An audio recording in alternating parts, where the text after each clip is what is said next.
আসসালামু আলাইকুম। আশা করি সকলে অনেক বেশি ভালো আছেন।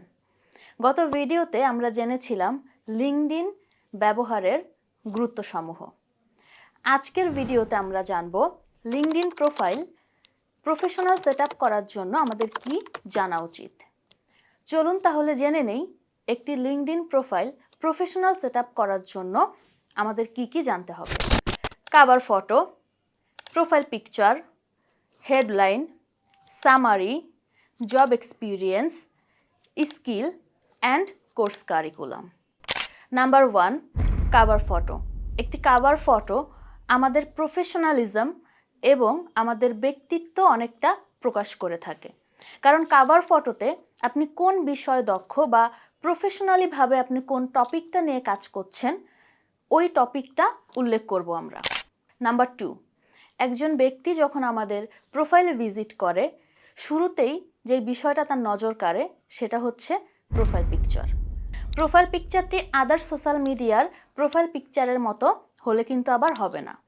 প্রোফাইল পিকচারটি অবশ্যই হাস্যোজ্জ্বল প্রোফাইল পিকচার, হেডশট বা স্কোয়ার সাইজের একটা প্রোফাইল পিকচার হতে হবে। আবার এই ক্ষেত্রে লক্ষ্য রাখতে হবে পাসপোর্ট সাইজের রোবোটিক প্রোফাইল পিকচার হলে কিন্তু আবার হবে না। অবশ্যই প্রোফাইল পিকচারের মাধ্যমে যাতে আপনার ব্যক্তিত্বকে প্রকাশ পায় এমন একটা প্রোফাইল পিকচার আমরা লিঙ্কডইন প্রোফাইল ফটো হিসেবে ব্যবহার করব। Number 3, headline. হেডলাইনে আপনি আপনার জব পজিশনটি উল্লেখ করবেন।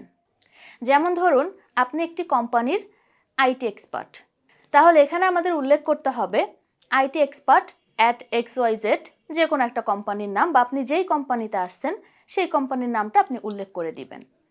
এবং আপনার যদি আরও কোনো দক্ষতা, আরও কোনো এক্সপিরিয়েন্স থাকে সেই ক্ষেত্রে আপনি কমা ব্যবহার করে এই হেডলাইনের মাধ্যমে উল্লেখ করবেন। তাতে যেই বিষয়টি দাঁড়াবে আপনার এই এক্সপিরিয়েন্স সম্পর্কে আপনার হেডলাইনটি অনেক বেশি স্ট্রং হবে এবং আপনার অ্যাকাউন্টটি র্যাঙ্কিং করবে। Number 4, summary.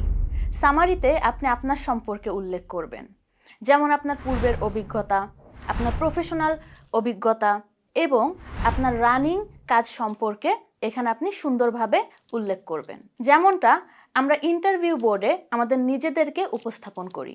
সামারিতে এমন কিছু রাখা যাবে না যেটা আপনার সাথে, আপনার প্রফেশনের সাথে বা আপনার কাজের সাথে মিল নেই। Number 5, job experience. আপনার প্রোফাইলের এই অংশটিতে আপনি আপনার অতীতের অভিজ্ঞতা সম্পর্কে উল্লেখ করবেন। যেমন ধরুন আপনি কোনো একটি কোম্পানির ম্যানেজার পদে অথবা আদার্স যে কোনো একটা সেক্টরে আপনি কাজ করেছেন, তার মানে আপনার পূর্বের অভিজ্ঞতা, বাট এই মুহূর্তে রানিং আপনি অন্য কোনো কাজে আছেন, তার মানে সেই ক্ষেত্রে আপনার পূর্বের অভিজ্ঞতাটি আপনি আপনার প্রোফাইলের এই অংশটিতে রাখবেন। Number 6, skill. আপনার প্রোফাইলের এই অংশটিতে আপনি আপনার স্কিল সম্পর্কে সুন্দরভাবে উল্লেখ করবেন।